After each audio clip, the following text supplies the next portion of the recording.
기와집에 살고 싶은 어릴 때부터 어떤 욕구가 있었고 나도 전통적인 걸 좋아하니까 처음에 집을 지을 때 이제 기와집을 시작했어. 그 결정적인 계기는 그러면서 잘 죽자, 병원에 안 가고 뭔가 일할 거리가 있고 나이 들어서도 무료하지 않는 삶. 근데 여기에서 이제 그렇게 자연 친화적인 삶을 살고 싶었던 거지.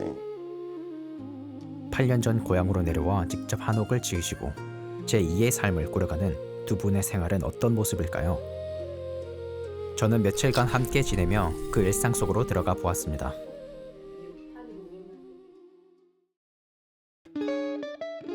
이곳은 산과 밭 그리고 강으로 둘러싸인 조용한 시골 마을이었습니다.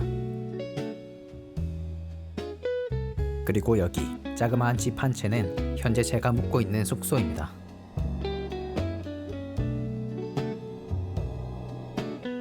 아궁이에 뗀 불로 방바닥에 돌을 태워 실내를 난방하는 한국의 전통 온돌방으로 저도 처음 사용해 보았습니다. 그냥처럼 풀 같은 거 가져왔어. 네. 방에 불을 때는 법을 알려주셨는데 이 온돌도 직접 지으셨다고 합니다. 넣고 불이 잘 붙을 만한 것부터 먼저 넣은 다음에 원래 깊숙이 넣을 필요 없이 그냥 앞에만 바로 넣나요?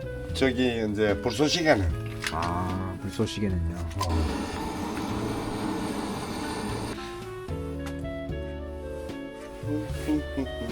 가장 기본적인 논리가 여기 깊이하고 저 네. 굴뚝의 깊이하고 거의 같거나 저기 낮아야 돼. 아, 도면 그리면 간단해. 이제 여기 방보다 이게 낮잖아. 네, 그럼 여기서 불이 타면 방으로 불이 들어가야 될 거 아니야. 맞아요. 그럼 이게 물럼이라고 이렇게 그 밑에 네. 파져 있. 파져야 돼. 네, 밑에 더 낮아야 되고. 그럼 여기서 이제 불이 여기 들어가지 이 사각으로. 그럼 들어가서 방으로 갈 때는 구멍이 작아야 돼. 높게 돌리. 그래야 불이 쫙 들어가는 힘이 생기지. 연기가 저래 올라온다는 구두를 잘랐다는 이야기. 저쪽 구두보다 이게 훨씬 더 달라진 거야.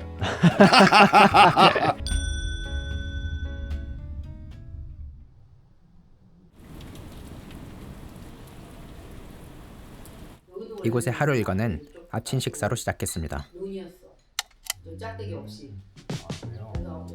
두 분은 사람들과 교류하며 즐길 수 있는 공간을 원했기에 누구나 찾아올 수 있는 자그마한 한옥 카페를 만드셨습니다. 굵기가 굵기를 조절해야 되는 이제 거네요. 뭐 어떤 걸 내리냐에 따라 이 굵기가 달라. 또 돌리고 그래서 내려가고 이제 거의 한 그걸 맞추지.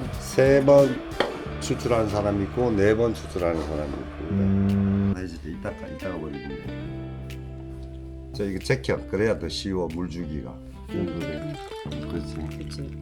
아, 처음 만들어 보는 커피는 생각보다 어려웠습니다. 호스트님이 직접 타신 커피와 비교해 보니 확실히 기술 차이에 따라 향의 깊이도 많이 달라졌습니다. 약간 맥맛. 그치? 맥맛이지? 아무리 봐도 물을 많이 타신다. 이제 맛을 아는 거. 커피뿐만이 아니라 두 분의 전문 분야는 또 따로 있었습니다.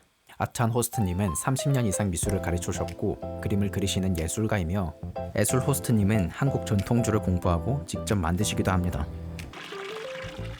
애술 호스트님께서는 이제 여기서 전통주 강의를 종종 하신다고 해요.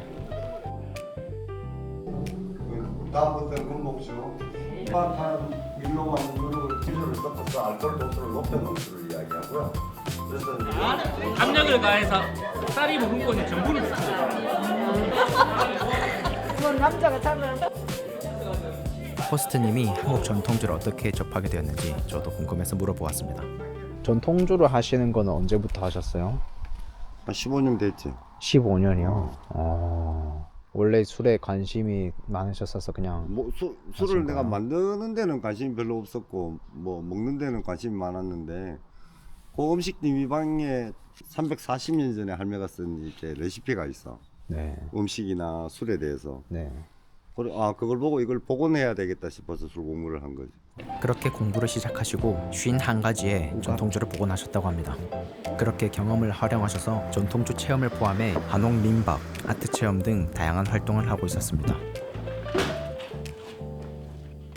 그리고 이곳을 따뜻한 공간으로 만들어준 핵심은 화목난로였으며 이 시골 생활에 장작이 필수였습니다.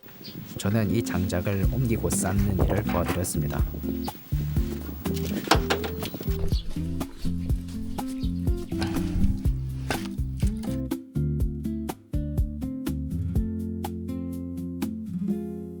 이렇게 쌓아야 됐었는데 이렇게 쌓아가지고 제가 네, 여기도 지금 불안정하죠. 뭐가 들어간 거야?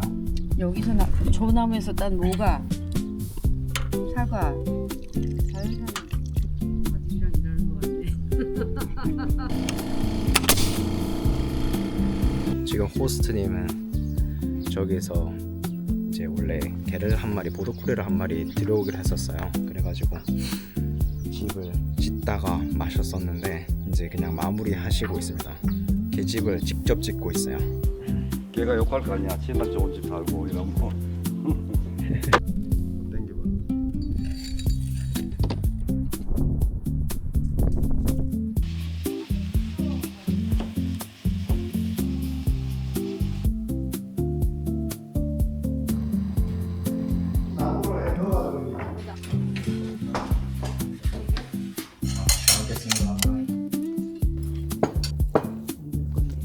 집 형이 거기가 제일 높아. 바다에서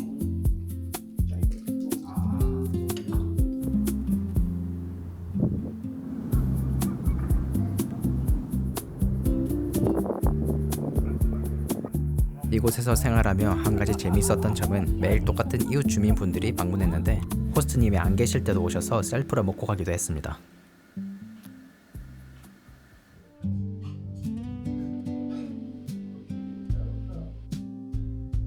자연의 순환 원리로 설계된 퍼멀컬처형 정원으로 날이 따뜻해지면서 슬슬 정원을 정리하기 시작했습니다.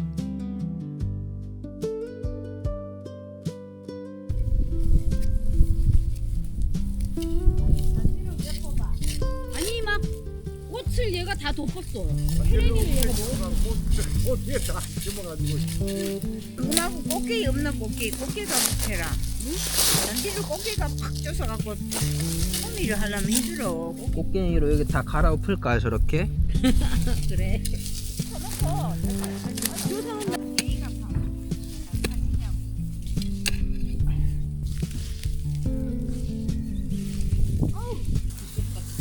까꾸리 없나 까꾸리. 연장도 없으면 저기서 무슨 일하나 까꾸리가 싹 들어가고 갑자기 부부고 언니 빨리 집에 가요.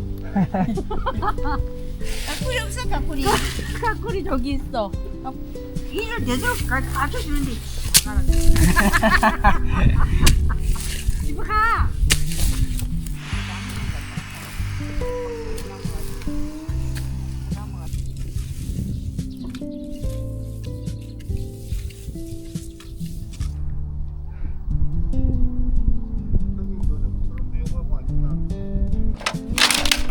오후에는 온돌방에 직접 불을 떼어 보았습니다. 온돌방은 사용하지 않더라도 습기가 차지 않게 주기적으로 불을 떼며 관리를 해야 한다고 합니다. 옆으로 나와도 돼. 그리고 일과 후 시간이 날 때 이곳에서 유명하다던 5층 모전 석탑을 구경하러 갔습니다. 또 하나. 영양산해리 5층 모전 석탑이라는 국보네요. 국보. 여기가 봉감마을인가 보네요. 봉감탑으로 불리고 여기 원래 절이 있었대요. 여기 엄청 조그만한 불상이 누가 갖다 있네요. 놨는 거고. 아 누가 갖다 놨어요. 안에 돌거북이 있었어. 그 누가 훔쳐갔어.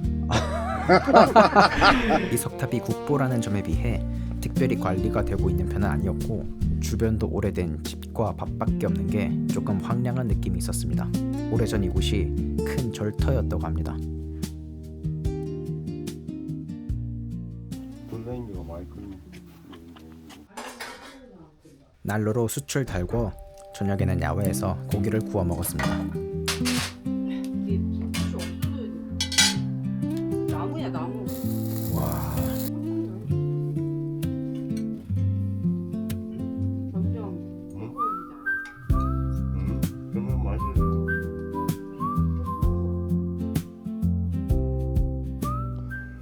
가장 즐거웠거나 기쁜 거는 마당에 심은 꽃들이 활짝 폈을 때.